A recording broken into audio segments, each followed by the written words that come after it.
Hi YouTube. I make lots of different things, like mainly kind of 80s movie creatures and that kind of thing, and yeah, sculpt using various different techniques, but I make other general things as well.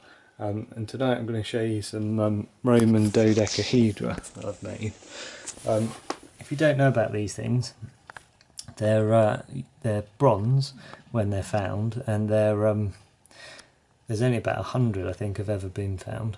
So as somebody who is a metal detectorist, I kind of realised that I was never going to find one because they're so rare, so I decided instead to just make some, and they're just kind of visual replicas. They're not made of bronze, but I like to think they look like they are. So this one is an isosahedron. So this has 20 faces, and they're all triangular. And what I've tried to do is look at various ones, images and things on the internet, and then just try to kind of copy one. So they quite often have these kind of circular ring and dot kind of pattern to them, so I've tried to replicate that. So these were actually made with hardboard. So what I did was I started off, I would love to have showed you all like the sort of process of me making them, but I've only just started doing these YouTube videos, and obviously these were made months ago, so I can't show you in stages, but I'll talk you through what I did. So yeah, these started off with 20 triangles cut out of hardboard and just glued along the edges to join them together. And I actually made the main shape in two halves, and then glued the two halves together. So that gave me my main kind of shape. And then to get these kind of ball effects on here, these were just ball bearings. And what I did to get them to stick on to the main shape, I actually just got some kitchen paper, and I used some really strong PVA glue, like industrial kind of PVA glue. And what you do is you just basically soak the kitchen paper in the PVA glue, and then you just cut a very small amount, or kind of tear it actually, so it's got a jagged kind of edge like a circle, and you just wrap it over and join it to the actual main body, and just kind of smooth it in, and then you let it dry.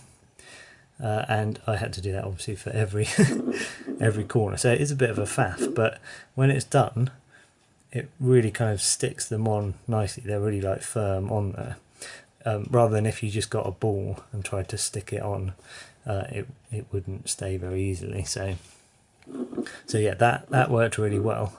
I actually put screws in first into all the corners, and then put the ball bearing on the end of the screw, and then put the kitchen paper over the top of that. So they're all resting actually on screws as well. That was easier to kind of position them.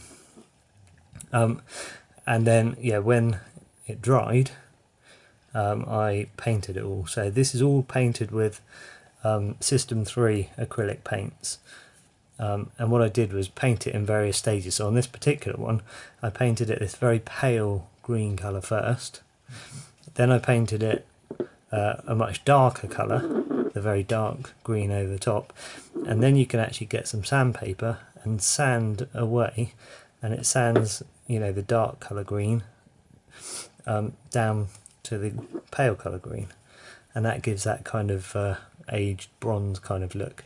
You could put other little hints of more of like a browny green in there as well. So that's the isosahedron one. This is the more sort of typical shape that you see. So this one's based on a dodecahedron. So this has got 12 faces with pentagons for each side. Exactly the same process, apart from with this one obviously it's got the holes in it as well. So I made my main shape in exactly the same way as the isosahedron one, glued all the corners together, did it again in two halves, joined the whole thing together, and the holes were just cut with a hole saw, different sizes. You could try and match like an exact one, by getting the various sizes exactly right. I just wanted it to look like the part, so I just kind of did it by eye and just made some of them big and some of them small. And then this pattern, the dot and ring kind of design, or just rings or concentric rings, made it look more the part.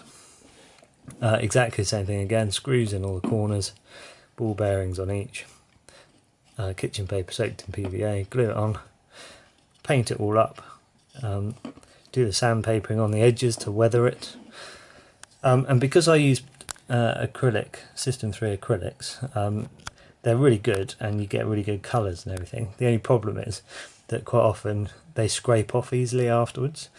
So what I've done right at the end, you know, when I was happy with the sort of the patina kind of thing, I spray lacquered them as well, and the spray lacquer just protects that, makes it a bit stronger, and stops any paint kind of peeling off in the future. And these are literally just display pieces for me to put in my cabinet, so they look like the part really.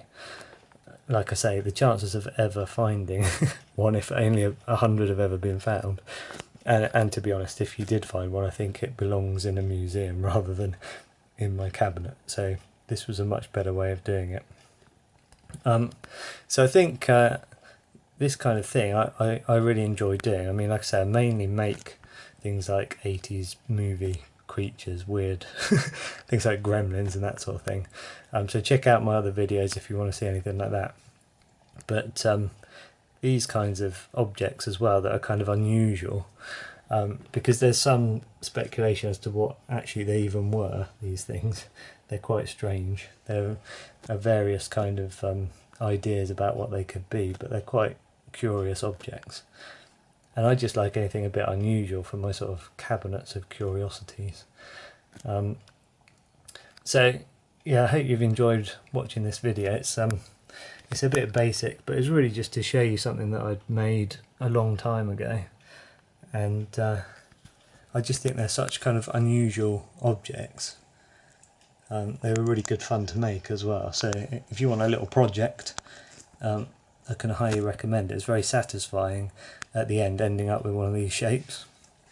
I saw some poor people on YouTube videos who had tried to kind of cast these in bronze, and there was one poor guy, I felt so sorry for him. Like he spent ages making one of these out of wax, and then trying to cast it in bronze. So you make it in wax and then you basically put it in plaster with a sort of a tube going down to it, and then you pour molten bronze into it, and it obviously melts where all the wax is, and then you chip away all the plaster and take out, hopefully, your perfect kind of dodecahedron. But it went so badly wrong for this poor guy. It just it came out and, you know, half of it was missing, and just the effort that this poor guy went to, you know. I think he spent actually months waiting for the plaster to dry around the wax before he even tried it. So for me, this, although they're not bronze, you know, and I'd much prefer it if they were bronze. Ideally, that would be brilliant, because they'd be heavier and they would, you know, be really strong. But these, just have a visual representation of them in my cabinet. They look the part, and if you didn't know, I think you might think they were real. Hopefully, that's the idea anyway. So yeah, thanks for watching, and if you like this sort of thing, I'll be putting up videos of any other things that I sculpt in the future. So hit subscribe and you can watch anything I do. Thanks for watching, and I'll see you in the next video.